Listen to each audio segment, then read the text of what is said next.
Misteri di balik kematian nenek Barbara Olsen yang baik hati dan berjiwa sosial sempat membingungkan pihak berwenang. Namun, lebih menggemparkan lagi ketika misteri itu akhirnya terungkap. Barbara yang sudah bekerja keras sejak lulus SMA hingga pensiun di usia 67 tahun, justru tutup usia di tangan anggota keluarganya sendiri demi sedikit uang. Terima kasih kepada Al-Qaeda 2342 yang sudah request kasus ini.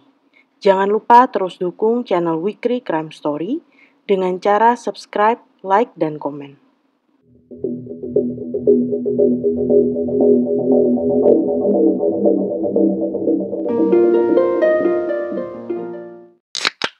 Barbara Olsen menetap di kota Sheboygan Falls, Wisconsin. Sepeninggal suaminya, Barbara tinggal sendirian tak jauh dari rumah Judy, salah satu putrinya. Hampir setiap hari Barbara mampir ke rumah Judy untuk sekedar menyapa. Namun, tidak seperti biasanya pada tanggal 19 September 2012, Barbara seharian tidak datang mengunjungi putrinya. Karena khawatir sesuatu yang buruk menimpa ibunya yang sudah berusia 78 tahun, Judy segera mendatangi rumahnya. Setibanya di sana, Judy langsung dikejutkan oleh pemandangan ngeri di dalam garasi yang kosong.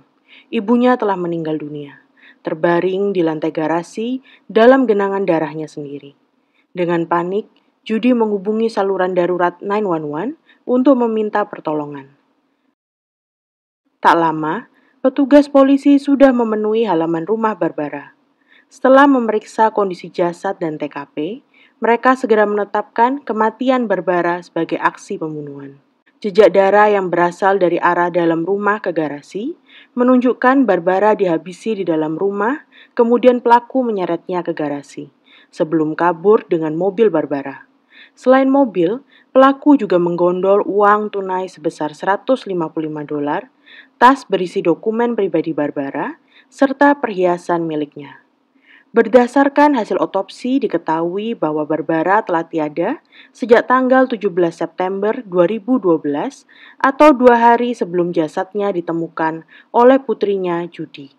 Kepalanya mengalami cedera parah hingga menganga, diduga akibat ayunan sajam dan benda tumpul sebanyak 27 kali.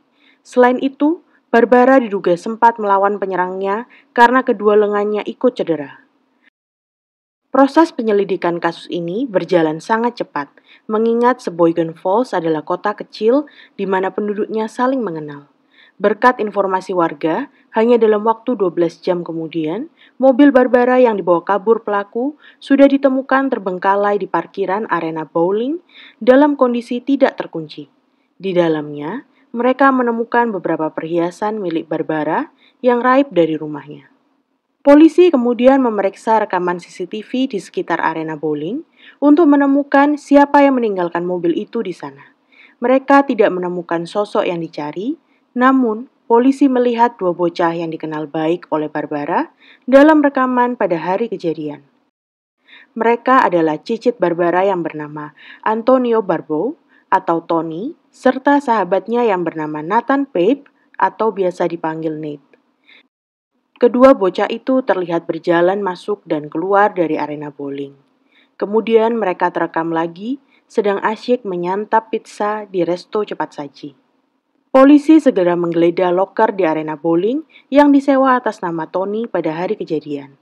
Di dalamnya ditemukan pakaian serta sepatu yang penuh noda merah yang diduga adalah darah.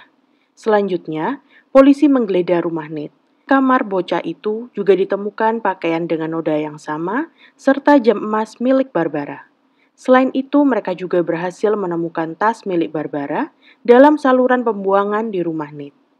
Tony dan sahabatnya Nate langsung ditangkap dan diinterogasi dalam ruang terpisah. Pihak kejaksaan memutuskan untuk menuntut keduanya dengan tuduhan pembunuhan tingkat pertama selayaknya orang dewasa. Berita penangkapan dua bocah remaja yang dituduh sebagai pelaku di balik kematian Barbara Olsen tentu saja menggemparkan masyarakat kota kecil Sheboygan Falls. Banyak orang bertanya-tanya, apa motif di balik tindakan keji yang dilakukan oleh dua bocah kepada seorang nenek. Persidangan Tony dimulai lebih dulu pada bulan Januari 2013. Dia mengaku tidak bersalah dengan alasan gangguan mental. Meski menjelang persidangan berikutnya, Tony merubah pengakuannya jadi bersalah demi mendapat keringanan hukuman berupa pembebasan bersyarat setelah menjalani 35 tahun tahanannya. 2 minggu kemudian, Nate juga mengajukan pengakuan yang sama. Dalam persidangannya di bulan Juni 2013, terjadi aksi saling menyalahkan antara Nate dan Tony yang dihadirkan sebagai saksi memberatkan sahabatnya. Keduanya saling menuding satu sama lain sebagai inisiator yang punya ide menghabisi Barbara. Berdasarkan kesaksian Nate, pada tanggal 17 September 2012, ibunya yang tidak tahu rencana jahatnya mengantarkannya dan Tony ke rumah Barbara.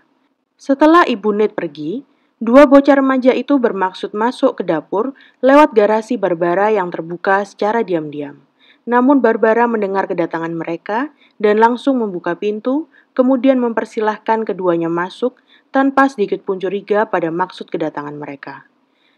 Segera saat Barbara berbalik hendak menelpon ibu Tony untuk mengabarkan keberadaan putranya di sana, Tony dan Nate segera mengayunkan serangan mereka ke arah Barbara hingga jatuh ke lantai.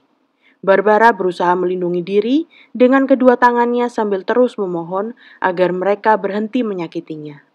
Namun Tony yang seperti kesurupan, tidak peduli, bahkan sempat berhenti sebentar untuk membuka pakaiannya kemudian melanjutkan serangan. Awalnya, Nate dan Tony berencana meletakkan jasad Barbara dalam bagasi mobilnya dan meninggalkan mobil itu di suatu tempat untuk mengecoh polisi. Namun rencana itu dibatalkan karena mereka kesulitan memindahkan tubuh Barbara ke dalam bagasi. Sehingga mereka memutuskan untuk meninggalkannya begitu saja di sana. Tony dan Nate kemudian mengambil uang tunai senilai $155, beberapa perhiasan, serta tas berisi identitas milik Barbara.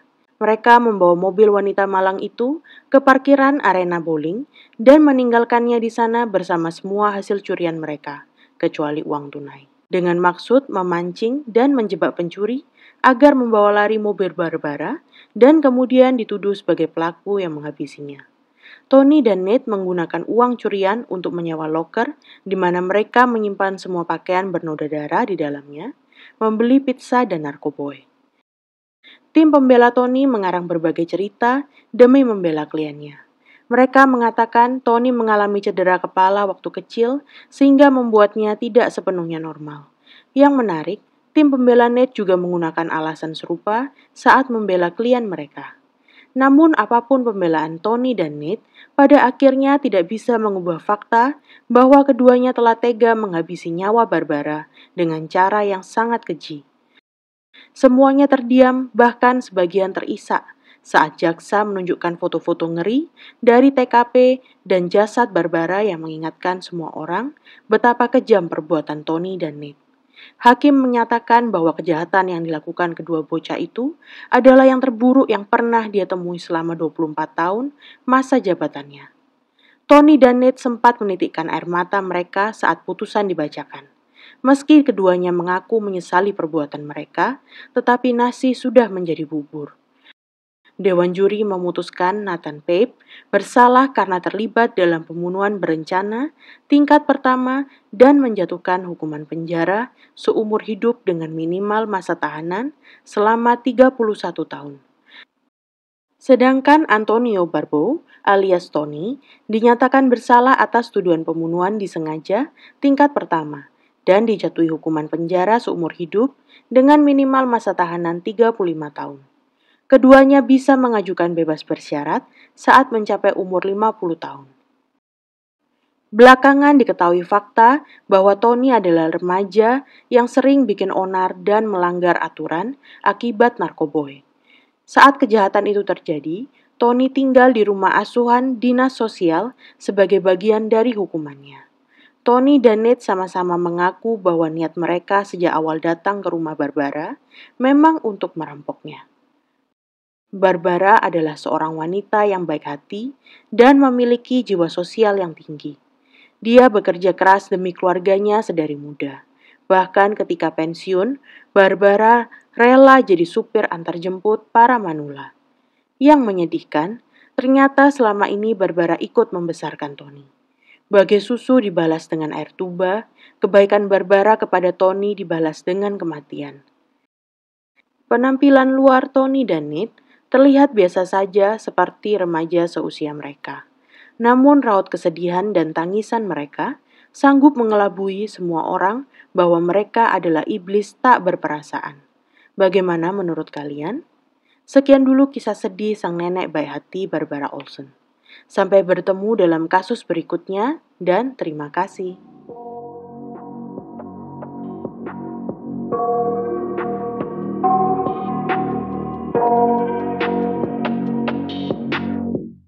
I got nightmares in my head, I fear that the thoughts build up until I can't